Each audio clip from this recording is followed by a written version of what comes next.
Hey,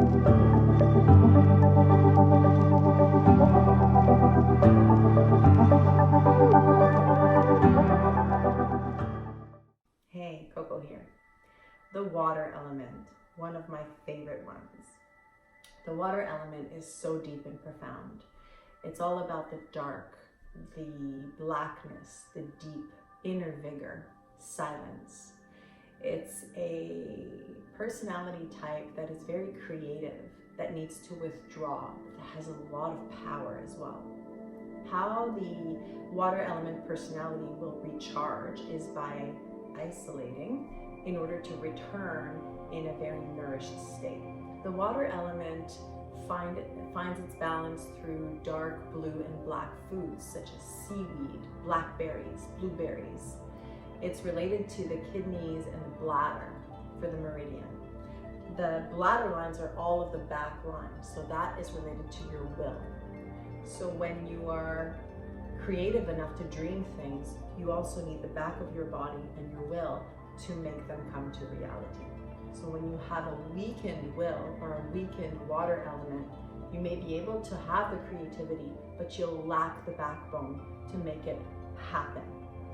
So the importance of, for example, in movement, doing some forward bends, opening the back body and fueling it, keeping it strong.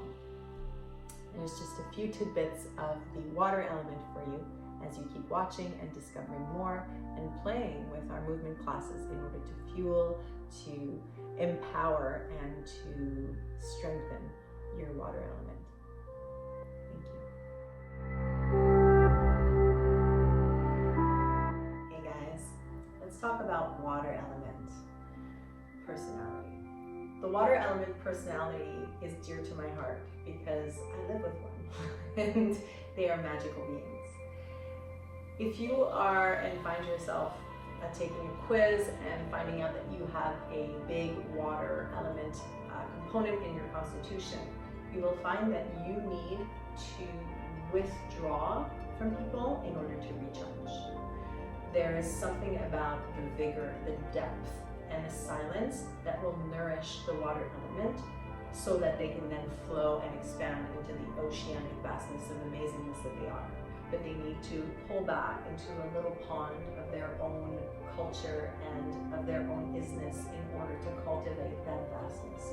And it's this dynamic play of pulling and pushing, much like breath or much like the tides of the moon, which is actually the guide and the puller of water. That will help the water element personality to get a nice flow and wave-like motion in their life so that they can flow through it and be creative, beautiful, giving, very deep and powerful human beings.